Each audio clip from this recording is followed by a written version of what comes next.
क्या है, चाहे वो आदिवासी हो, दलित हो, पिछड़े तबके के लोग हो, अल्पसंख्यक तबके के लोग हो, उन तमाम लोगों को हम लोग एकजुट करें, उन सबको आदिवासियत के झंडे के नीचे लेकर के आए और इस कारवां को आगे लेकर के बढ़े। और इस दिशा में हमने जो शुरुआत है दक्षिणी राजस्थान से पिछले साल की थी, उसका नतीजा आप सबके सामने है। आज हम लोग इस प्रदेश की राजधानी में बैठे हुए अपने कार्यालय का उद्घाटन करने के लिए आप सब लोग इकट्ठे हुए हैं। भारत आदिवासी पार्टी क्या है, इसको अगर समझना है तो हमारे जो इस तरफ जो तस्वीरें रखी हुई हैं, इन तस्वीरों से आप समझ सकते हैं कि हम किन को रिप्रेजेंट करते हैं, हम किन की विरासत को आगे लेकर के जा रहे हैं। हम वो लोग हैं जो बिरसा मुंडा की विरासत को आगे लेकर के जा रहे हैं, हम वो लोग हैं जो बाबा साहब की विरासत को आगे लेकर के जा रहे हैं, हम वो लोग हैं जो फूले की विरासत को लेकर आगे जा रहे हैं, हम वो लोग हैं जो हमारे पूर्व राष्ट्रपति कलाम साहब हैं उनकी विरासत को आगे लेकर के जा रहे हैं। हम उन तमाम लोगों की विरासत को आगे लेकर के जा रहे हैं जिन्हें इस देश में सताया गया है,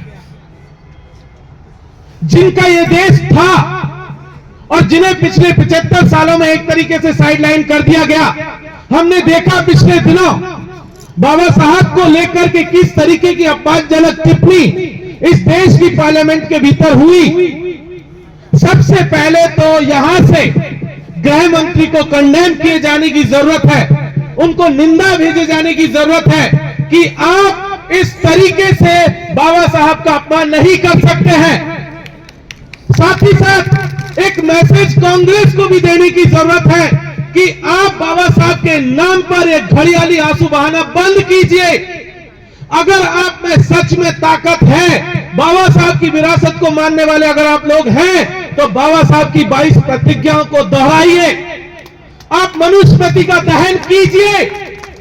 आप में वो ताकत नहीं है, आप पहले बाबा साहब का अपमान कर रहे हैं, आज की तारीख में बीजेपी बाबा साहब का अपमान कर रही है। यहां से हम कह देना चाहते हैं कि भारत आदिवासी पार्टी बाबा साहब के सम्मान में यहां पर खड़ी हुई है। हम किसी को भी इजाजत नहीं देंगे कि कोई भी बाबा साहब का अपमान करे।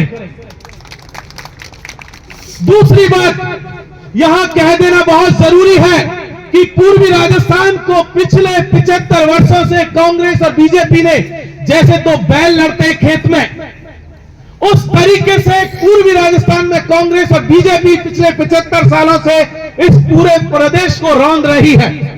हमने देखा 2007 और 2008 में किस तरीके से गुर्जर आरक्षण आंदोलन के दौरान गुर्जर समाज के लोगों को मारा गया, किस तरीके से वहां पर शहीद हुए लोग, आज तक उन लोगों को न्याय नहीं मिला।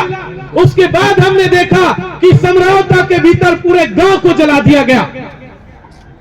आज यहां पर हम समरावता के लोगों के साथ सॉलिडारिटी में खड़े हुए, ये बात हम लोग समरावता के लोगों को कहने आए हैं।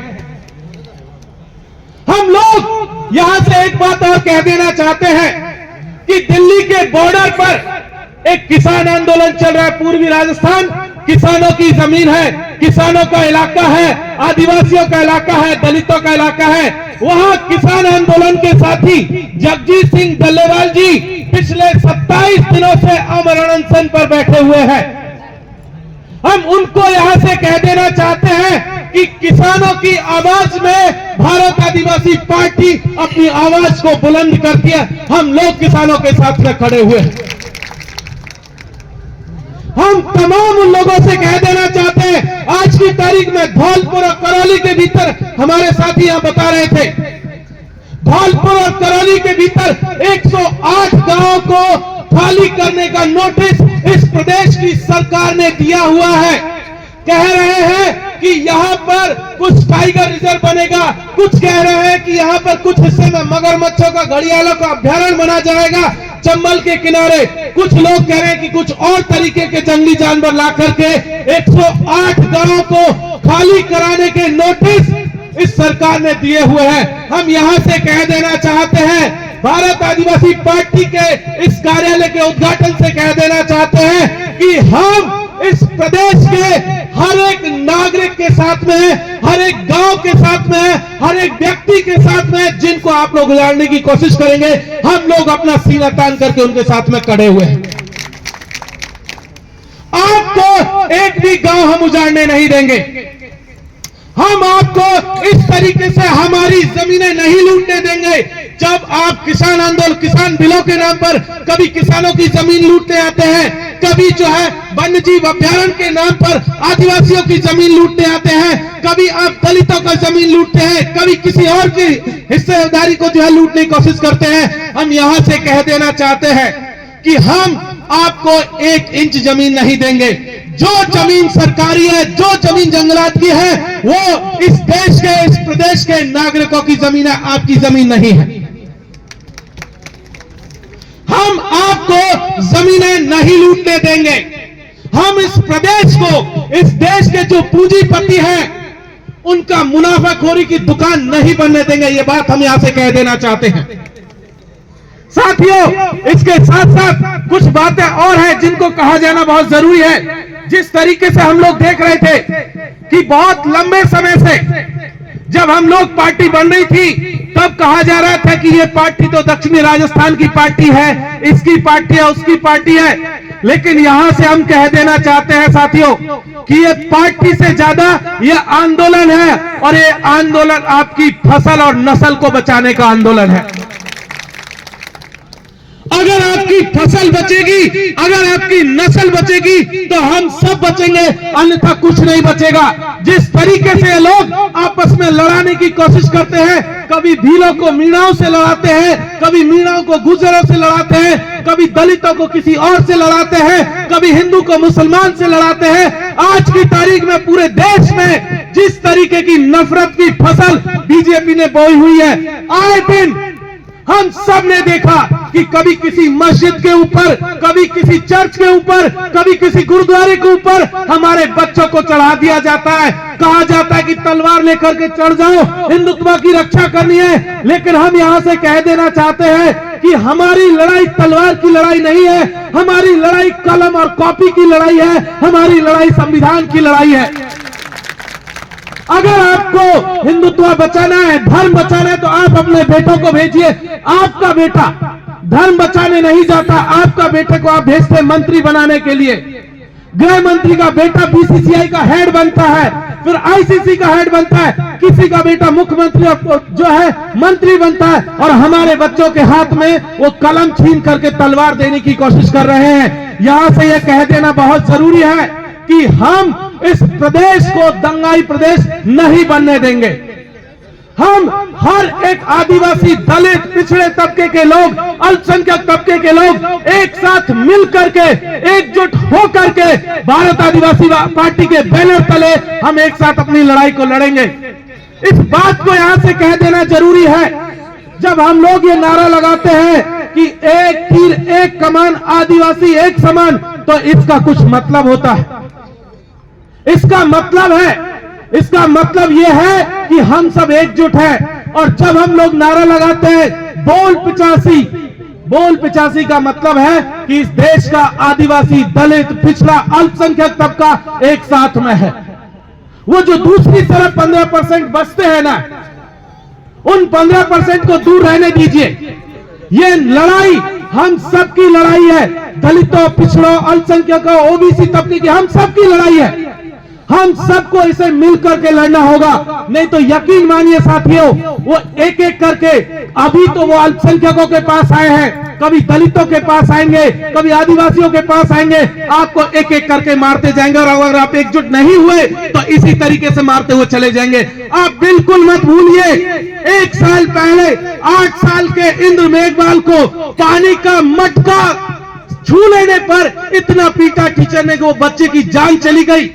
बिल्कुल नहीं भूलना चाहिए पूजा भील को, बिल्कुल नहीं भूलना चाहिए उस आदिवासी लड़के को मध्य प्रदेश के भीतर जो कि सीढ़ियों पर बैठा हुआ था, उसके ऊपर आकर के बीजेपी का नेता पेशाब करता है और उस नेता के ऊपर कोई एफआईआर नहीं होती है। बिल्कुल मत भूलिएगा उड़ीसा की उस आदिवासी बच्ची को जिसे अपने ही मलमूत्र से नहलाया गया बीजेपी के स्टेट में। ये भूलने वाली बातें नहीं है। बिल्कुल मत भूलिएगा पहलू खान को, जिसे तथाकथित गौरक्षकों ने मार दिया। बिल्कुल किसी और को नहीं भूलने की जरूरत है। हमारे तमाम साथी, चाहे अल्पसंख्यक तबके के हो, चाहे दलित तबके के हो, आदिवासी तबके के हो, ओबीसी तबके के हो, शोषित पीड़ित तबके के हो, हमें उन सबके साथ में खड़े होने की जरूरत है, क्योंकि ये देश हमारे पुरखों का देश है। ये देश बाबा साहब का देश है। ये देश जयपाल सिंह मुंडा का देश है। ये देश बिरसा मुंडा का देश है। ये देश टंटा मामा का देश है। ये देश ज्योतिबा फूले का, सावित्रीबाई फूले का देश है। ये देश हमारे उन तमाम पुरखों का देश है जिसे बनाने में वो नींव की तरह खप गए हैं, और इस देश को बचा करके आगे ले जाने की जिम्मेदारी साथियों आपके कंधों पर है, हम सबके कंधों पर है। ये तो सिर्फ एक नाम है। आप सबको एकजुट करने का, आप सबको एक साथ लाने का, लेकिन लड़ाई जिन लोगों के साथ आपकी है उनके पास धन बल भी बहुत है, बाहुबल भी बहुत है। वो शरीर से ताकतवर हो सकते हैं, पैसे से ताकतवर हो सकते हैं, लेकिन एकता याद रखिएगा, अगर आप एकजुट रहे, आप एक साथ रहे, तो आप उनसे ज्यादा ताकतवर हैं। इस देश में 1947 के बाद में जो है रानियों के कोख से राजाओं का जन्म होना बंद हो चुका है। इस देश में संविधान से कोई व्यक्ति चुना जाता है। इस देश में संविधान से लोग चलते हैं। इस देश का संविधान है जिसके आधार पर सबको चलने की इजाजत है।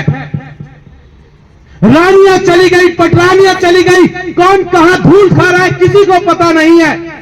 यह देश संविधान से चलेगा, और जो संविधान में विश्वास करता है उसका हमारा मानना है कि वो हमारे साथ में है, और जो संविधान के खिलाफ है, यहां से क्लियर कट कह देना चाहते हैं, वो भारत आदिवासी पार्टी के भी खिलाफ है। अगर आप संविधान को मानने वाले लोग हैं तो आप हमारे साथी हैं। अगर आप संविधान को मानने वाले नहीं हैं तो मैं ये मानता हूं कि आप हमारे साथी कतई नहीं हो सकते हैं।